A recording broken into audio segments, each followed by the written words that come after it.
ડભોઈ પંથકમાં છેલ્લા 2-3 દિવસથી ગરમીનો પારો ખૂબ ઊંચો જઈ રહ્યો છે. તેવામાં નવીન બનેલ રોડ રસ્તા પર ગરમીનો તાપમાનનો પારો વધવાને કારણે રોડ પર ડામર પીકળતા રાહદારીઓને મુશ્કેલી વેઠવાનો વારો આવ્યો છે.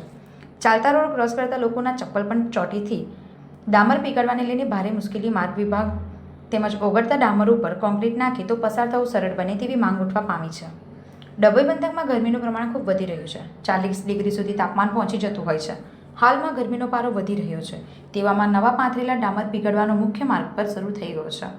ડભોઈથી સ્ટેચ્યુ ઓફ યુનિટી રોડ પર ડામર પીગળવાને કારણે રાહદારીઓને ભારે હાલાકીનો સામનો કરવો પડે છે.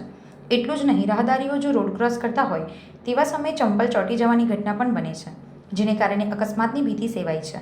ત્યારે માર્ગ અને વિભાગ જો આવા સમયે ડામર પીગળતા રોડ પર કોન્ક્રીટ પાથરી રાહદારીઓ માટે સરળતા ઊભી કરે તો હિતાવહ છે.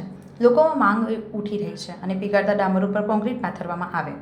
રિપોર્ટર નિરંજન ચૌહાણ, ડભોઈ. આ અંગેની વધુ વિગતો તેમજ સમાચારો અંગે જોતા રહો B1 ન્યૂઝ વડોદરા.